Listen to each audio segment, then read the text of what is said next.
back in the day, I was known for being a big carp man and single-mindedness. And I'd put my name on a fish. If I found a fish anywhere over 40, anywhere, I'd go and fish for it. 9 times out of 10, I'd catch it.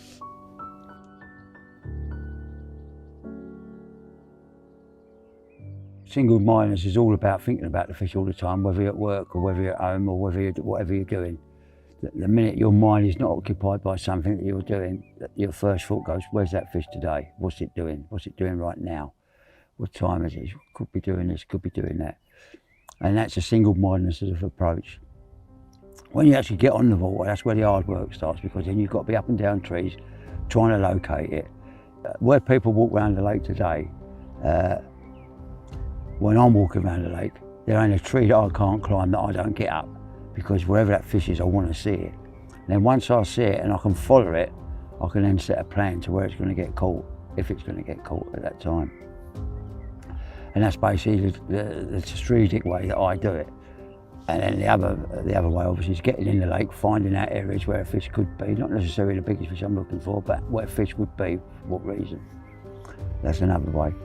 And then basically, I suppose to put it in a nutshell, when I went for the 45, I knew it had been caught from a certain swim.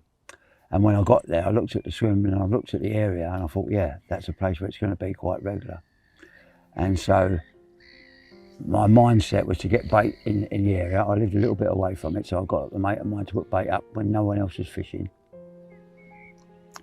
And when it came to actually fishing for it, I caught 3 other fish.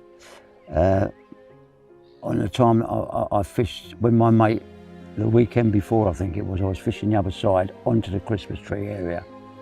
And my mate said, oh, that big one jumped about 4 o'clock this morning. And I said then, why don't you come round and tell me?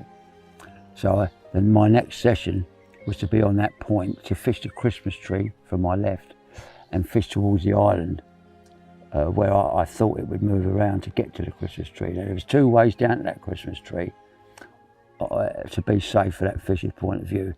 One was dead tight to the island on the other side of the island, but anglers fished there. So my thought was, if it's going to go to the Christmas tree, it's got to come this side of the island where there's no pressure. And so that's basically what happened. I put bait on the Christmas tree. I put a few baits on the island where I thought it would come through. And that's where I caught her. So that is the mindset on how to catch a particular single fish. You've got to find out which route it takes.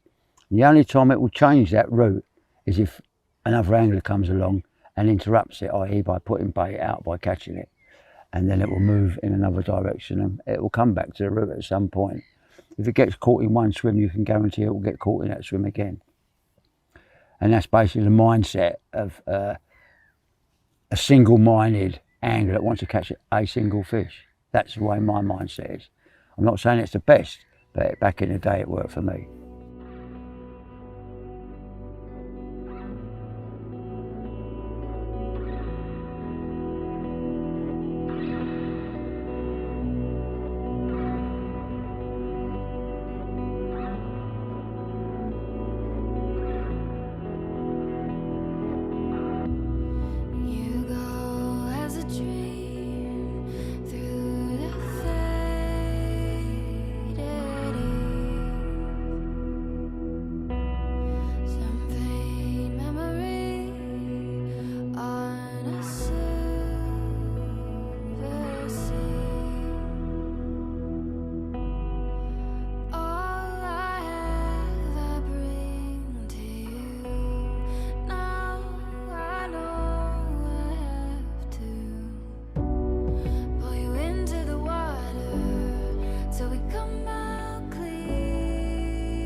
Can you read it?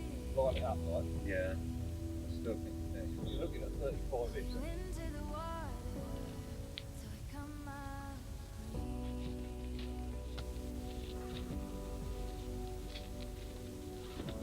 maybe.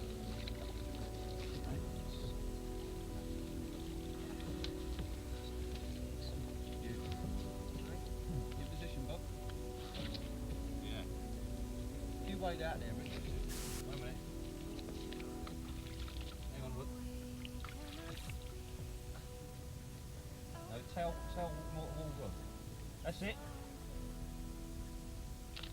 Perfect. Lovely. I'm gonna drop it. Gonna go.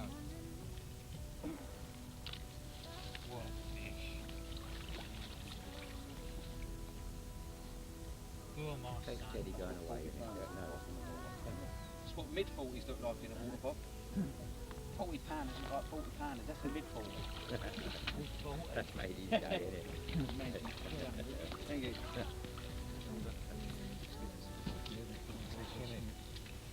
Take some holding Well, that was worth the wait. Oh yeah. 2 through.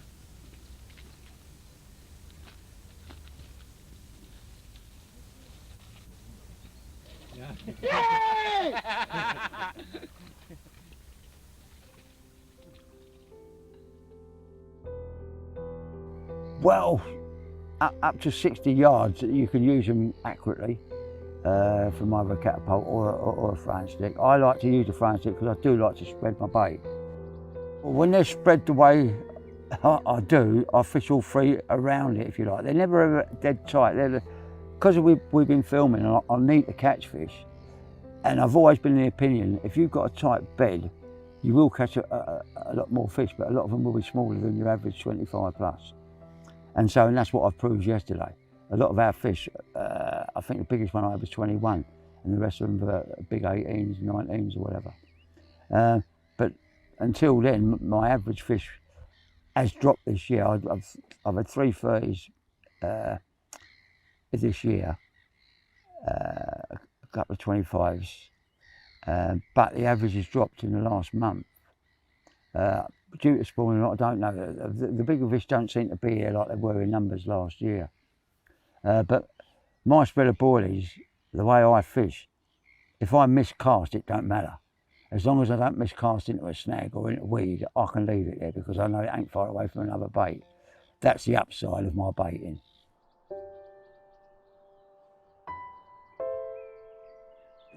In my eyes, yeah. I mean, I've got one rod off the spot now because of yesterday, the amount of fish that I caught yesterday, not one over 25 pounds. So what I've done this morning, I put one right outside the baited area, and I baited up. All the fish I was catching last year were baited from this swim. This year, I put a marker on the bank over there, and I've started to tighten it right up. So I'm going round to the bank. The marker float goes out. Sometimes it's that far away from my marker on the bank, and other times it's that far away. But I can judge it. It doesn't matter. It doesn't matter if it's 10 yards away, because all I do then is stand in front of my marker and bait straight out. And people that see me doing it from a distance ain't got a clue what I'm doing. They think it's nowhere near that float. Well, I don't want to be near the float because it's 10 yards away from my baited area, and that's what I do. And so, and you'll notice, I think you saw yesterday, where the marker float is over there, I do not bait past the marker float. All my 3 rods are going to be inside this marker float.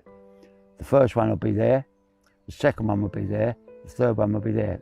But now, 1, 2, and the third one is outside the marker float. So it's basically 1 or 2 baits near it, not many. And that's where I'm hoping, if we got time, the next fish I hope to catch on that left rod will be a 25 plus.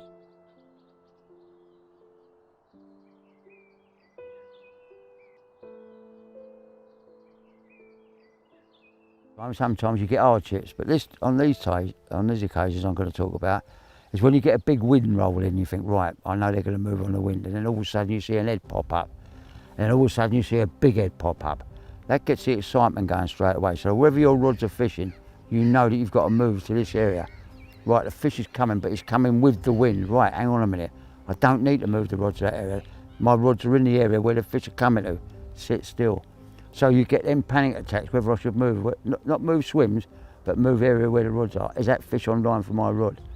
And of course, when it's a big wind and fish are moving in big numbers, that is exciting. You don't see that anywhere on any council estate or in any town or anything. And of course, the other thing is when the birds are nesting after they've nested, when they come out with their young, and they're very protective. They'll come around and they'll look at you and say, don't come near my little babies. When in the autumn time, when the Canada geese arrive and wonk, wonk, wonk, you get that throughout the night, which keeps you half asleep and half awake, which helps you actually catch more carp sometimes, because you want to be awake at certain times in the winter. And it ain't hard to stay awake from 4 o'clock in the afternoon till 7 o'clock in the morning. And you want to be awake at some of them times because fish are moving at them times when you're asleep. It's all sorts of different aspects like that. I mean, I can't bring every single detail that makes me happy or unhappy about carp fishing in an hour-long film. It just ain't going to happen. But the details I'm explaining are bits and pieces that I can think about now. But I suppose the best time, one of the best times in carp fishing I've had is with Pete Springate when we fished at Raysbury at one time, and the wind was that high. It was a force 50, sort of 60, something like that, and we were going against it, and I was rolling the boats out like that, and then rolling back. It was like a speedboat, you know. That was fishing. That was fishing at its hardest.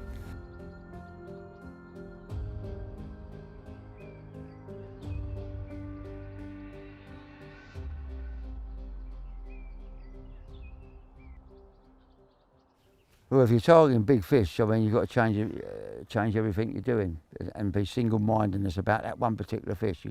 Anytime you see, wherever you find it being caught, that's your next designation, to check out why it was caught there. I mean, has it been caught before? If you're going on a new lake for a big fish, your priority is to find out who's caught it, how many times it's been caught, where's it been caught from. They're your first 3 things you've got to do. And once you've found them 3 things out, then you start going to look for the fish. And you're looking for the fish by getting up and down trees if you're allowed to. If you're allowed to or not allowed to, if you don't know the people, or you're not, you know, like I used to, you get in the lake and find out areas. It all depends what the rules are. But to be successful, there's no doubt about it in my mind, and I think if you speak to anyone in my same mindset, that Pete Springate would be another one with the same sort of mindset. You talk to them about how to catch big fish and they'll tell you the same. It's got to be on your mind all the time. And whatever you're doing, I mean, obviously if you've got a job that you've got to concentrate on, then once you've done that little bit of job and you've got 5 minutes, the first thing you'll think of is where's that fish at? Well, the first thing you'll do is look out the window and look at the sky. Well, I wonder where she'll be now. That's what you do. That's to simplify the things that I've done.